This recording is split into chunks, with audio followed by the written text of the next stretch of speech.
If you've seen the latest Star Wars film, The Mandalorian and Grogu, you've no doubt come across this guy, Rotta the Hutt.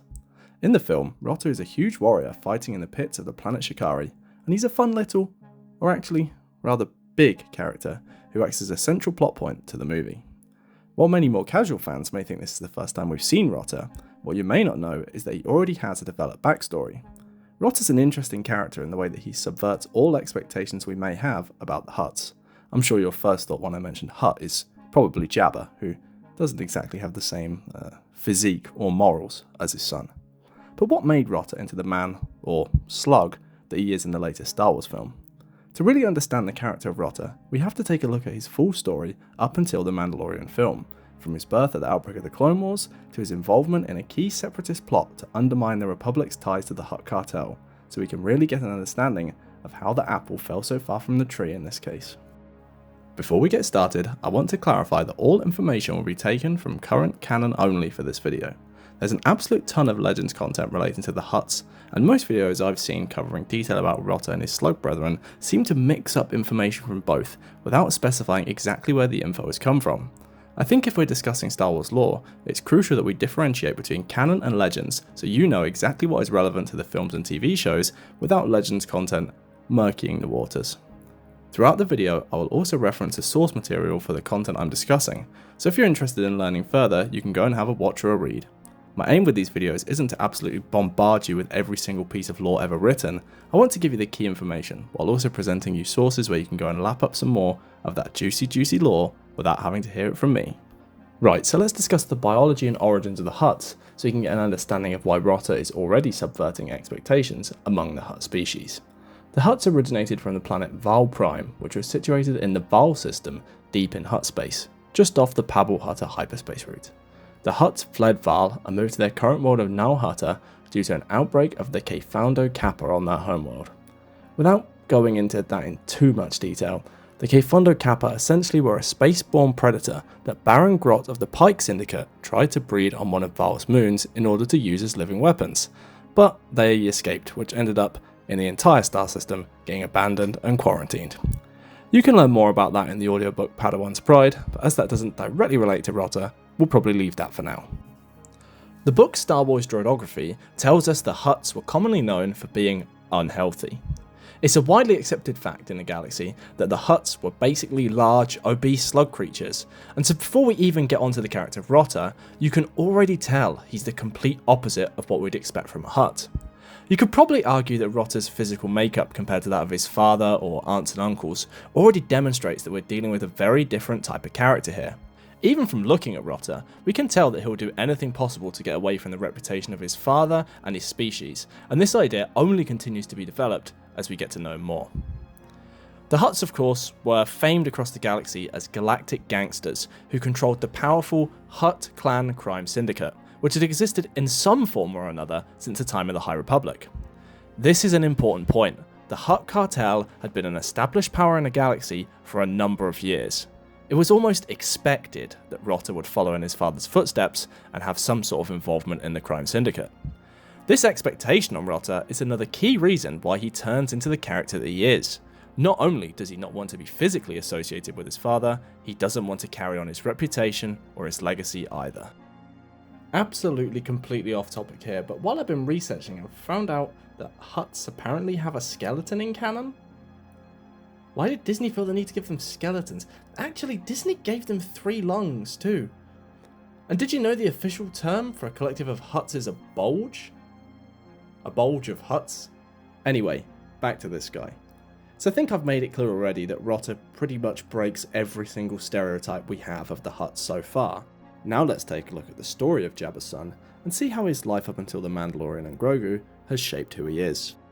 In timeline order, the first mention of Rotta is in the anthology comic book series Star Wars Hyperspace Stories 6, although the only real story to tell here is that Jabba mentions to Greedo that he has a son, and that Greedo brings him a Wookiee toy maker named Hutta, who ends up personally making toys for Rotta. I don't really think these events had too much of an impact on Rotta's life. However, it is the first indication that Rotta is being used by others. Do we think Greedo's doing this because he cares about Rotta? Of course not. He's just trying to buy favour with Jabba by using his son. and as you'll come to see as we go on, this is a trend that just continues throughout Rotta's entire childhood. The real story of Rotta so far came from the Clone Wars movie, released in 2008. Most people probably remember this film for the introduction of the Padawan of Anakin Skywalker, the, at the time, annoying and obnoxious Ahsoka. But not me. I remember it for this guy. This, my friends, is the true hero of the film, Rotta the Hutt. Or, as he's rather annoyingly referred to as throughout the movie, Stinky. Yes, saying that really makes me cringe as much as I did when I was a 10-year-old watching the Clone Wars movie for the first time. And while the Clone Wars film was clearly aimed towards kids, it does actually contain a pretty decent political subplot revolving around the kidnap of Rotta, which then paves the way for his character arc later on. The Clone Wars story takes place in the year 22 BBY, in which Rotta is kidnapped by Asajj Ventress, with assistance from Zero the Hutt, Rotta's uncle, who basically planned to initiate conflict between the Hutt Cartel and the Galactic Republic for his own personal gains. That's right, even as a tiny little Huttlet, Rotta is already being used by his family members as a political chess piece to gain power. No wonder this guy hates everything the Hutt clan stand for, when even such a cute little guy is already part of the political infighting of his aunts and uncles. Rotta is taken by Asajj Ventress to the planet of Teth, which is where Anakin and Ahsoka are sent to rescue him. Now you're probably wondering, why the hell are the Republic sending Jedis to save little Stinky here? And it's so they could gain favour with the Hutt Cartel to aid them in the Clone Wars.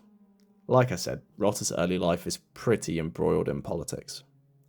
Anyway, once the Jedi arrive on Teth, they're basically told exactly where to find Rotta by a droid called 4A7. Ahsoka and Anakin rescue Rotta, and Ahsoka spends half the time commenting on how cute Rotta is, which then prompts Anakin to state that Ahsoka wouldn't think Rotta's cute if he knew what he would grow into. I'm not sure he expected this fine specimen, but anyway. Rotta is already subverting the audience's expectations here, even from this point. In the movie, when you hear the Jedi are off to rescue a Hutt, both the audience and the Jedi are expecting a large, Jabba-style creature. I don't think anybody expected whatever this is. Rotta is revealed to be unwell, and so the Jedi do the logical thing and just chuck him in a backpack. Throughout the whole ordeal, the aforementioned 4A7 films the entire thing. His plan is to send video proof to Count Dooku for him to then use to show to Jabba to try and convince him that the Republic were trying to kill and murder Rotta. Once again, Rotta's life is being decided by others. A lot of different things happen on Teth, but I'm not going to sit here and spell out the entire Clone Wars movie beat by beat. You can just watch the film if you want that. But what you need to know is the Jedi escape the Separatist forces and they make it safely off-world with Rotta. With him still being unwell, however, Anakin is keen to get Rotta to the Republic medics on a nearby Venator to get him healed. The problem is, the landing hangar of the Venator is completely destroyed, making it so Anakin and Ahsoka can't dock. They instead make their way to Tatooine in order to return Rotta to his father. By this point, the tiny, weak little Huttlet is getting increasingly unwell, to the point where Ahsoka worries that he might not survive unless they can urgently get him medical supplies. Ahsoka finds a medical booster in the back of the ship, and with the help from a hologram of a medical droid, she manages to heal Rotta. Then we have to watch Rotta burp and giggle. There you go. I'm so glad they turned this stupid little character into a total badass once he grows up. At least knowing what he becomes makes this scene slightly more tolerable. Once they're on Tatooine, Anakin and Ahsoka split up to return Rotta to his father, with Anakin carrying a backpack full of rocks to act as a decoy so that Count Dooku thinks Anakin has Rotta, when in fact Ahsoka is really the one carrying him. Both Jedi successfully make it to Jabba's palace, where they return Rotta to his father, and in turn, Jabba decides to aid the Republic by granting them safe passage through Hutt space for the remainder of the Clone Wars. There's also another sighting of Rotta, and that's in the Clone Wars TV series, Season 3, Episode 4. In this episode, he punches and eats a beetle. It's absolutely gripping stuff. So why does all this matter anyway when it comes to the Rotta we meet in The Mandalorian and Grogu? Well, I mentioned it earlier on, but throughout the Clone Wars film, Rotta is literally being used as a political bargaining chip by all sides in the war. Now, we don't know that much about the rest of his upbringing, but if the first few years of his life consisted of him being kidnapped and used as a pawn in order to manipulate sides in a war, I can't exactly imagine that the rest of his life was much better. Rotta goes on to play a key part in The Mandalorian and Grogu, as once again he's part of a rescue mission. In this case though, it's not with such good intentions. Rotta's other aunt and uncle, known as the Twins and previously seen in the Book of Boba Fett, strike a deal with the New Republic for the Mandalorian bounty hunter, Din Djarin, to locate Rotta and bring him back to Hutt. This is all under the guise of a rescue when in actual fact they just want to get him back so they can kill him. He is the heir to the Hutt Cartel after all. Once again, even as an adult, Rotta is part of political game playing.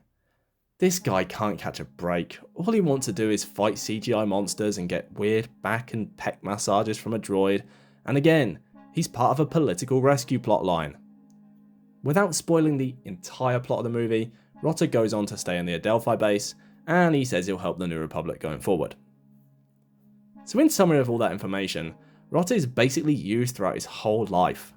He doesn't get his own choices, from being kidnapped by separatists, to fighting in the pits, to being brought back to Hutt by his aunt and uncle.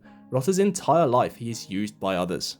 The New Republic offers Rotta a chance at his own life, a chance to be his own man, and a chance to actually make a difference in the galaxy.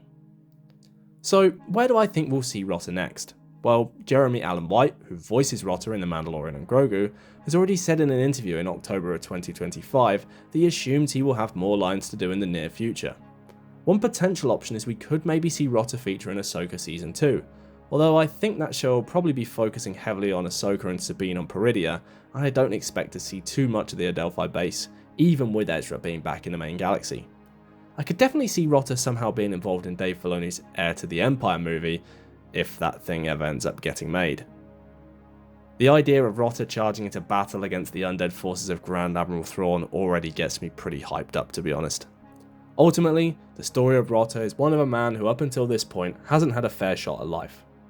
I'm personally pretty excited to see where his story goes from here on out, and I have to say that the small little slug that I hated in the Clone Wars movie has gone on to become one of my favourite characters from the New Republic era. Rotta serves as a reminder to us all. It's important to forge your own path and not believe that you're defined by the expectations of others or your family. If you've enjoyed this video, please use the strength of Rotta to hit the like and subscribe button. I'm really looking forward to creating more detailed breakdowns of Star Wars lore, both legends and canon, and so if there's anything you would love to learn more about, please just drop me a comment.